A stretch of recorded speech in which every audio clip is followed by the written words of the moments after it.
Anak yang soleh itu anak yang tahu kalau dia seorang laki-laki nanti, secantik apapun istrinya, selucu apapun anak-anaknya, sebanyak apapun harta yang dia miliki, sehebat apapun dia di mata anak buahnya, demi Allah, orang tua tidak pernah menjadi nomor 2 dalam hidup. Ini banyak orang yang suka salah ini. Cuma gara-gara dunia, orang tua panjang mata menanti kedatangan anak. Jangan ya. Jangan. Anak yang soleh tahu sekali, sampai kapanpun ibumu, ayahmu, sampai kapanpun. Dunia nggak membuat dia lupa ada berkah keramat dunia hidup di atas muka bumi ini. Dia nggak repot datang ke makam-makam para wali. Orang tua nomor 1 yang dia temui. Ini orang hebat. Ini banyak di antara kita, makam-makam didatengin, di mana saja didatengin, ngalap berkah. Orang tua panjang mata, berlinang air mata menanti, mana anakku? Mana pohon yang pernah kutanam? Mana pohon yang pernah kurawat? Kudengar dia sudah mulai berbuah, ingin kurasakan buahnya. Berani mengeluarkan dana jutaan untuk hal-hal yang gak disyariatkan. Ini orang tua panjang mata.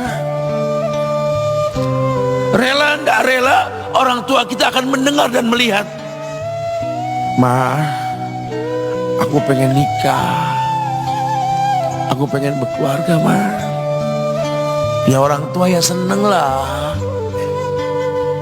Cuma kalau inget metik buahnya belum terasa, ya ada perasaan kayak gimana gitu loh. Karena dia tahu setelah ini dia akan menikah,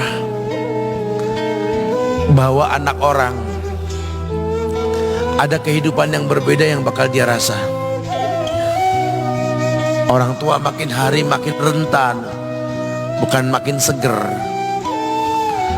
Yang perempuan dibawa orang, ya Allah.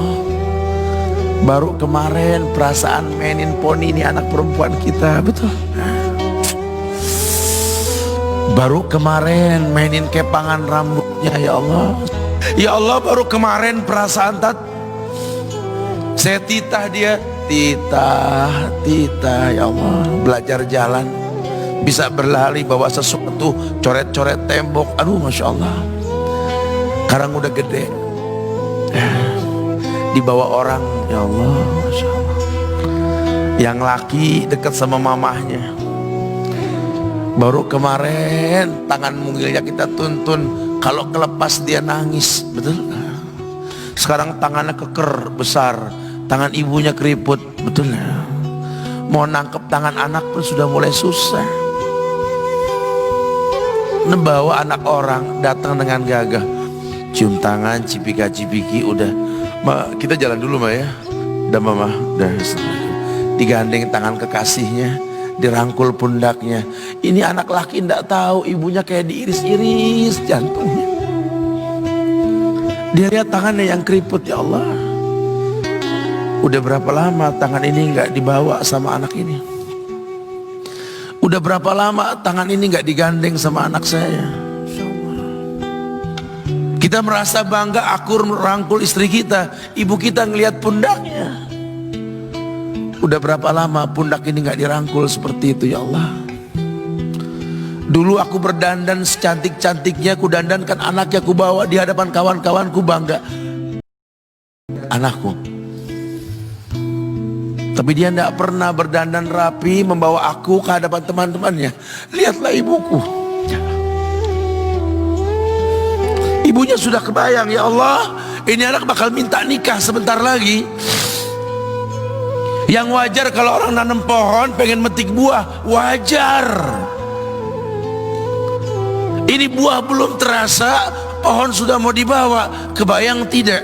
Ya Allah. Mulai dia kebayang. Sehingga rasa-rasa seperti ini menjadi tumpukan rasa di hati orang tua kita, yang nanti pada akhirnya dia pun bakal kembali ke hadirat Allah, kita pun bakal kembali ke Allah, betul? Sementara yang namanya kemuliaan datang dengan cara sabab yang benar. Ridallah fi ridal walidain wa sukhtullah fi sukhtil walidain. Ridanya Allah ada di ridho orang tua, murkanya pun sama. Karena semua ibadah yang dia lakukan berujung pada surga. Dan yang paling gampang ketika dia mau menaklukkan dunia, demi Allah, berkah orang tua dulu yang dia ambil. Ini dirasa oleh orang mulia yang Nabi katakan, innahu min ahlis sama, innahu min ahlis sama. Manhu? Siapa dia?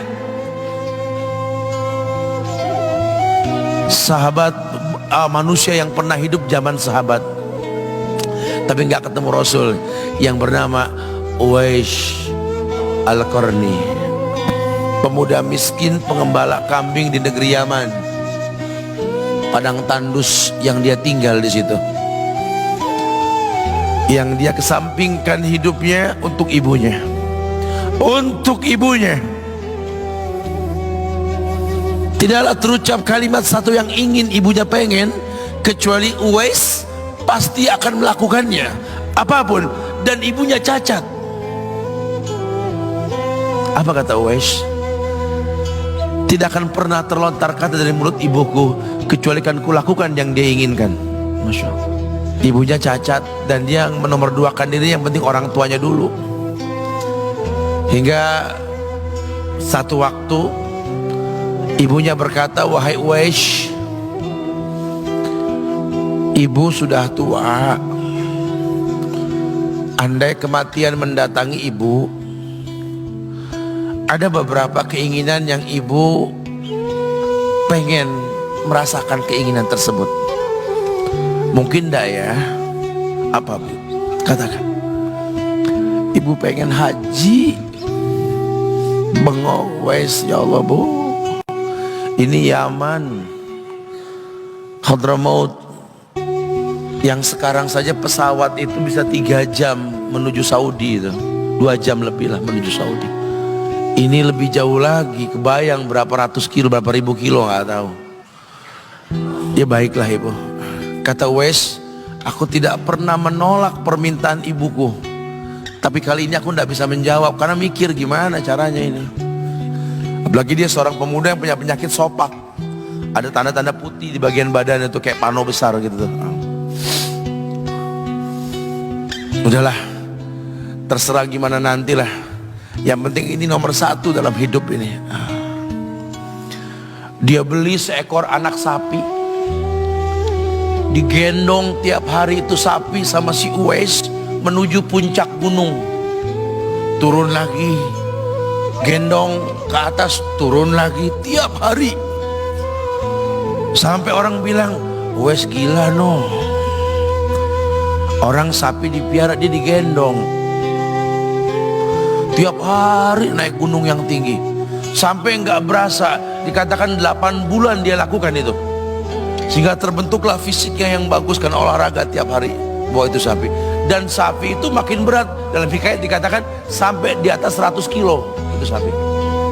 Kemudian dia tetap gendong ke atas dan dia yakin, bismillah saya yakin, sampailah bulan haji, ibu naik ke pundakku, digendong ibunya dari negeri Yaman. Subhanallah, gak ada yang gak mungkin. Lihat, dibawa ibunya ke Mekah, bertawaf di Ka'bah, dunia menyaksikan. Bahkan hikayat mengatakan dia sempat bertanya kepada sahabat Abdullah bin Umar, aku telah menggendong ibuku dari negeri Yaman menuju Mekah, bertawaf di Ka'bah ini, sudahkah aku membayar jasa ibuku? Apa kata sahabat Abdullah bin Umar? Bahkan satu hentakan napas pun ketika melahirkanmu belum terbayar. Bahkan satu hentakan napas pun ketika melahirkanmu belum terbayar. Dia selesaikan tawafnya, dia selesaikan tawafnya. Selesai tawaf, dibawa ibunya ke makom Ibrahim untuk sholat 2 rakaat. Selesai sholat, dia angkat tangan, dia berdoa kepada Allah, ya Allah, ampunkanlah ibuku ya Allah. Ampunkan ibuku ya Allah. Masukkanlah dia ke sorgamu ya Allah. Masukkan dia ke sorgamu ya Allah. Ibunya berbisik, Uwais, sudahlah, mintalah pada Tuhanmu ampunan untuk dirimu dan sorga untukmu. Wallahi wahai ibu, Allah ampunkan kamu, Allah masukkan kamu ke sorga, cukup untukku ridhomu yang kubutuhkan wahai ibu. Lihat, manusia saleh, hasil doa Rabbi habli minas solihin. Lihat, makanya ketika Nabi mengatakan innahu min ahli sama, ini manusia penghuni langit, Umar, Ali, temui Uwais.